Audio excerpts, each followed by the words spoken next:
What is good, YouTube? It's your girl Maggesty here. We're going back to my roots a little bit here, making something a little dark, a little sad, but still kind of like hype and trappy, like, I don't know, some like Iann Dior kind of vibes. So if you're into that, then continue watching. I'm gonna break down how I made this beat. It's already made. I'm just kind of going through, what I did and, presets I use, stuff like that. I actually got this idea from a comment. I'll try to screen cap it and put it in right here somewhere.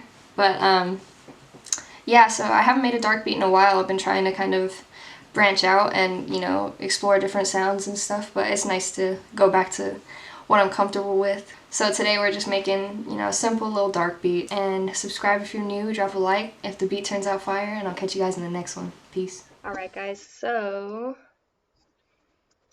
this is the beat right here. There's kind of a lot of like melodic stuff going on, but it's all separated. Kind of tried to break it down. So let's start off with the first part of this beat, which is just this really simple kind of descending chord progression in D minor. And this is what it sounds like.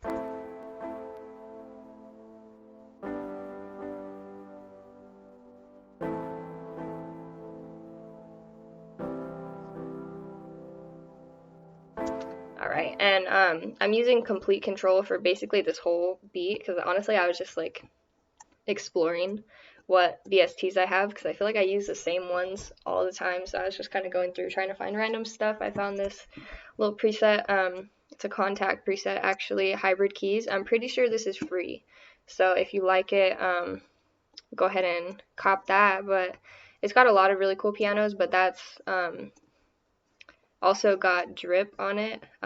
Producers, you all know about this plugin by now, I'm sure. llbeats. It's the big time setting. I just tweaked the time knob, that's it, just to make the delay a little bit more tasteful. And yeah, so that's what I did to that little piano melody to kind of spice it up a little, give it a little more space. And then we added this little top melody here.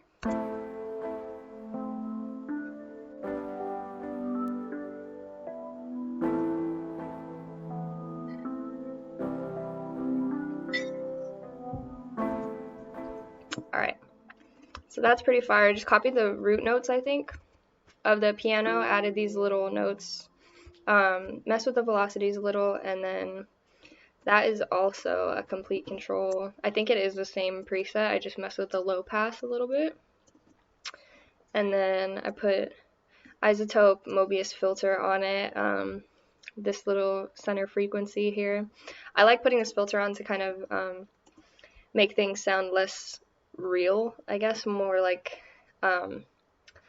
wavy and like ambient, you know what I mean? And then I also put destructor on it. I didn't really mess with the default setting, I just turned the speaker off, and that made it sound a little bit more dirty.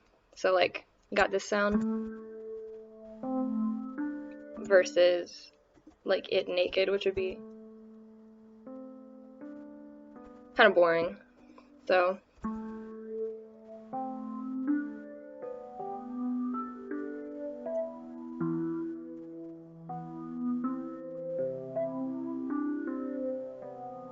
that just made it a little wavy, gave it some vibes. And then this last little supplemental melody is really simple. Just copy the root notes and then just like an E right before the second bar of every beat. So this is what it sounds like all together.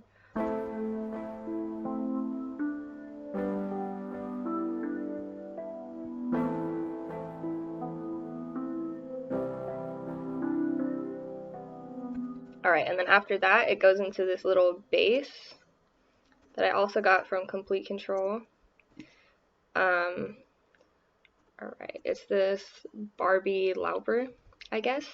And then I EQ'd a lot of the highs out, but it's just kind of like for a transition. I have an 808 going, like for the drop and everything, but I'll let you listen, like, to how it kind of unfolds, I guess, to the transition here.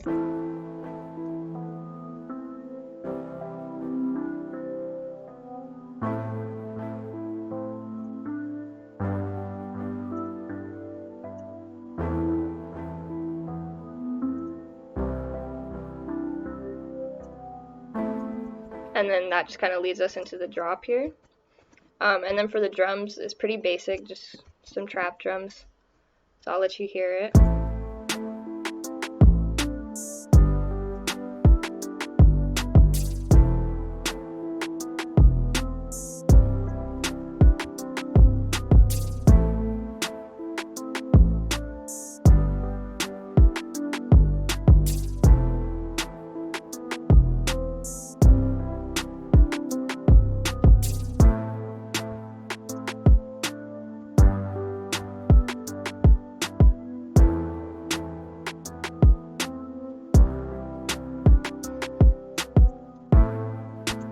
So as you can hear, the drums have a lot of bounce in them. Basically, basic little bouncy snare right here. I think this is a 4-step hi-hat pattern. Some open hats that just add like a little vibe. Yeah, that open hat is my favorite. I use it in so many beats. And then another open hat here for like the transition to give it more bounce, kind of. I like adding like transitions like in the last bar of like the 4-bar loop or whatever to kind of, you know, let you know that it's starting over again. It lets you like kind of catch a groove, I guess. And then the 808 pattern here, simple, just follows the root notes, but I added a little bit of bounce, as you can see. Not too much, because like with dark beats, you know, I guess with dark beats you can add a lot of like 808 bounce, but like for a sad kind of vibe, you don't want the 808 like all up in the mix, you know what I mean? So I kind of tried to find like a happy medium here. So it's not too much, I would say, but not just like the basic, you know, hitting on the first bar and that's it. So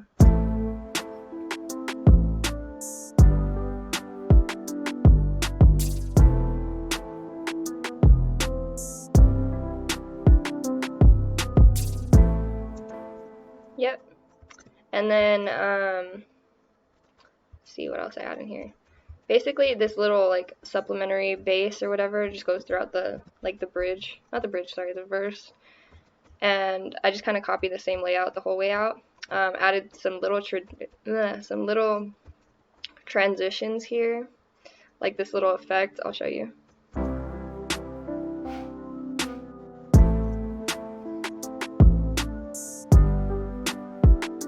Another little transition here.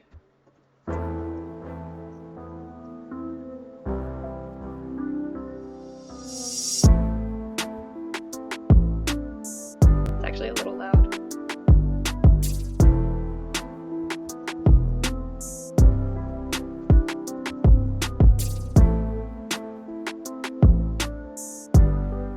And that's pretty much it, honestly.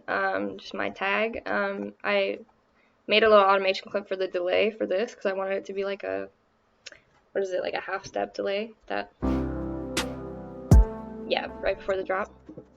But that's it for the beat. It's relatively simple. It's just, you know, a lot of little melodies that you could separate. Sometimes it's a good idea to like separate your melodies. It's cool to have like one like super melodic like piano, you know, all together or whatever, but when you can separate stuff, like it really kind of can make like a relatively simple, boring beat a lot more interesting to listen to when you take things out and, you know, throw them back in periodically. So that's kind of what I tried to do here. A lot of elements, but it's not crazy. There's not like, it doesn't feel like there's a lot going on. So that's it for the beat. I hope you guys really like it. Let me know down below what kind of videos you want me to make next. I'm always open to your guys' suggestions. Subscribe if you're new, and I'll catch you guys in the next one. Peace.